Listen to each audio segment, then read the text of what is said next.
Hi, Angie! Ready naman palang lumaban. Hello. And she's Ano?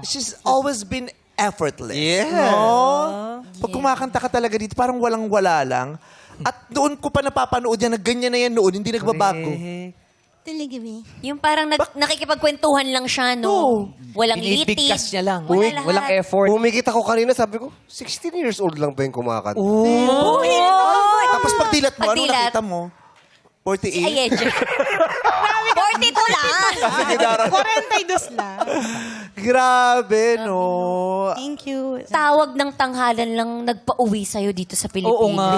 Sa ibang bansa na to. Oo. Ganun ko ka gusto ang competition, yung stress, yung Stress? Gusto mo yun? Stress. Namimiss mo ma-stress? no, yung mag-isip kasi nakakatulong siya para dumagdag sa mga pondo, magse-search ng song. So, it's a really good advantage na maging part ng isang competition. And of course, tawag ng tanghalan. Feeling ko kasi the last season, parang unfinished. Oh. So, yeah, May unfinished business ka, kaya itutuloy mo ngayon. Itutuloy ka. Ang sarap nun, ano, yung mayroon kang, feeling mo mayroon kang unfinished business, tapos nabibigyan ka ng isa pang pagkakataon para tapusin ito. Yes. Diba? Kasi iba parang matatapos ko, mababalikan ko pa ba yun? Diba? May mangyayari pa ba siya ulit? Yes. Gusto natin magpasalamat naman nun. kasi si Ayeji based na sa Dubai. Oo.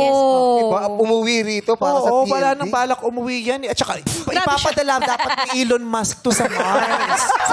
Nakausap ni Elon Musk. Oo, na-delay lang. Oo. Kasi naging busy si Elon Musk. Kasi di ba, nag-iba-iba yung kulay ng mukha ni Donald Trump. So, aayusin muna ni Elon Musk.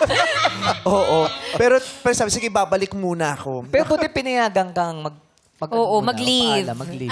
Nagpaalam naman po na maayos and very supportive naman yung employer. Ganun. Yun Okay ang naman. importante. Kasi matagal-tagal nga din. Dahil 1.8 pa lang yung nakukubra natin na ano. Yung sa boundary. 1.8? At saka sa Dubai, sigurado na yung sweldo niya. Correct. Eh. Yes. Dito, mag-aantay ka 1.8. Tapos kung manalo ka man ng 1 million, hindi naman mabibigay ng buo. Papadala lang pa remit na lang sa'yo. Utay-utay ha. Pero Ano lang? babayaran namin, pero Yeah. pautay-utay. Okay lang po yun. Unahin nyo lang na. Iripan nyo nga po yung pamasahe ko. Mahal eh. Naniningil lang. Mayaman Di ba naman ang namasahe pa? Oo. Yung passion talaga, it Yes. will really drive you to where you want to be. Tama. Yan. Ganun mo kamahal ang TNT. Yes, of course. Kasi nung Paano in-invite mo ako tinanong? talagang... Ganun mo kamahal ang TNT.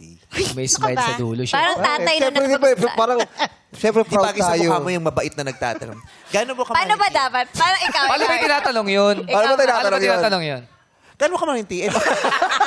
Sobra. Parang tambay na. Marites lang. Marites lang Ito yung nagtanong. pinaka-informal na programa sa buong Pilipinas. Tapos nanalong best host. Ilang beses ha? Ilang beses. Asian. Asian. So, yun nga. Anong tanong mo? Ganun mo kamahal ang TNT. Yung hindi ako nagdalawang isip, isang invite pa lang talagang oo na talaga yung sinasabi ng puso ko. So, siguro, ganun ko siya kamahal na talagang hindi ko siya kayang tanggihan. Kahit hindi pa sinasabi ng bibig ko, sinisigaw na ng puso ko. Grabe naman Ang yun. ganda. We super appreciate that. Mas Super. ma-appreciate ko po pag i-refund yung pamasahe ko. Kasi ngayon na, ano yung mabigat sa kanya. Bakit masakin mo siya? Tapos sabi niya sa sige na ate, Balik mo na. magkano ba yung pinamasahe? Oh, sige. Itanong Ayan, ko yung sa nag-book.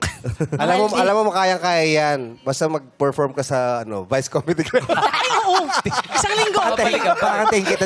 linggo daw. Ang lakas ng tip ng mga bakla. Oo. Lalo na biyernes, naka-ano Oo. sila. Pwede na ako, nasalang na ako eh. Ayan. Pwede na ako magpuyat. Oo, nakasalang ka na ngayon. Nasalang ako. Oo, Pwede ako 12 magpuyat. weeks to, makakapagpuyat ka na. Yeah. Okay, salang kita doon ha. Sige po. Sige, promise Sige. ha. Promise yan ha. Iba tong Team Alon. Oo. Oo, kakapal din ang mukha.